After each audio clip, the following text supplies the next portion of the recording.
The first words left her mouth like a gunshot in a church. I slept with my boss. Big deal. No tremor, no shame. Just the hollow clink of a confession made too casually, like she was tossing coins into a gutter. The room went still.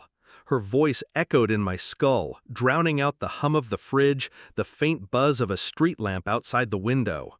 I didn't argue, didn't curse, didn't even blink. Instead, I placed the envelope on the table between us, a quiet offering, a silent weapon. Her eyes flicked down to it. No words, just a wrinkle of her brow, the beginning of confusion. I let the silence expand, heavy and suffocating, until even her breath seemed too loud. I stood, turned, walked away. Her voice chased after me, sharp, demanding, but I never gave her the dignity of a response. By morning, the phone would ring. Her boss's voice, panicked, strangled, desperate. But in that moment, I only felt the stillness and the fire beneath it. The betrayal hadn't come all at once. It had crept in, like damp through cracked walls. The late nights at work, the perfume she didn't wear before, the way she laughed at her phone instead of me, and the smell, faint, unfamiliar, lingering on her skin when she thought I was asleep. I told myself stories to fill the silence, stress, deadlines, a phase. But the stories rotted quickly. It was one message that broke the facade. A text meant for him, not me. Hidden, but not deleted. Next time, no rushing. I want to feel you longer. I stared at it for an hour. Each word burned. Each word stripped another layer of skin from me. I didn't confront her then, no.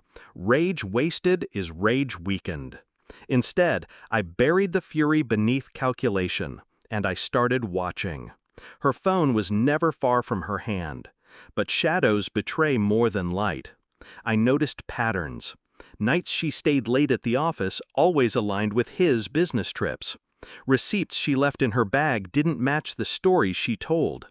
I became a ghost in my own house, moving quietly, memorizing details. One evening, I checked the mileage on her car. Another, I tracked her calendar entries against her actual movements. Each inconsistency stacked neatly, a growing tower of proof. Still, suspicion isn't enough. Suspicion is a blade without a point, so I sharpened it. A DNA test kit. Her careless glass of wine after dinner, left on the counter. A strand of hair from her brush. And cameras. Tiny, precise, placed where shadows met silence. I collected. I cataloged. I archived. Every touch, every kiss, every betrayal committed under the illusion of secrecy.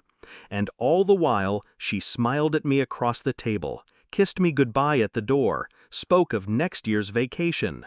The performance, almost flawless. Almost. But she never noticed the envelope in my drawer, slowly fattening with evidence. The test results arrived first, not about paternity, thank God we had no children, but about fidelity. Trace DNA where it shouldn't be. Confirmation hidden in numbers and percentages. Then the video. Grainy, yet undeniable. Hotel room, his hands on her, her laugh, that laugh. I didn't rage, I didn't scream. I printed the still frames, slipped them into the envelope, tucked in the flash drive with the video, added copies of the text messages, and waited. When she finally confessed, too flippant, too cruel, I was already armed, already beyond pain. I placed the envelope down, calm, silent, absolute. Her mask cracked, just for a second. The twitch of her mouth, the tremor in her hand as she reached toward it, then stopped.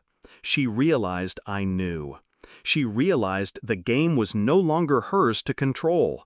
That night I said nothing more, but by dawn the trap had already sprung. Her boss's call came first, his voice raw, desperate. "I just got the email. Jesus Christ, who did you send that video to? For the love of God, what did you do?"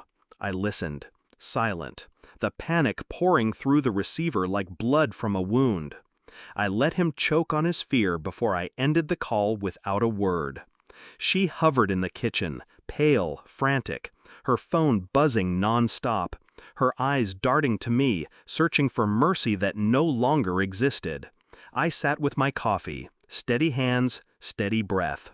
She broke first. Tears, apologies, pleas. The same mouth that once whispered betrayal now tried to stitch lies into remorse. I didn't look at her. Every word she spoke only confirmed what I already knew. She wasn't sorry for what she'd done. She was sorry she'd lost control. And I had taken it back, completely. By evening, I was gone. The house, the memories, the years weighed nothing now. I left her with the wreckage, with the unanswered calls, with the boss who feared for his career, his family, his life. Her world was collapsing in real time, and she couldn't stop it. That was enough. I didn't need her tears, I didn't need her explanations, I didn't need to witness her downfall any further, because the truth was already louder than her voice could ever be. And me? I walked away lighter, colder, sharper. Betrayal had carved me hollow. But in the hollow, I found clarity. The final line I left behind was silence. And silence was the loudest answer of all.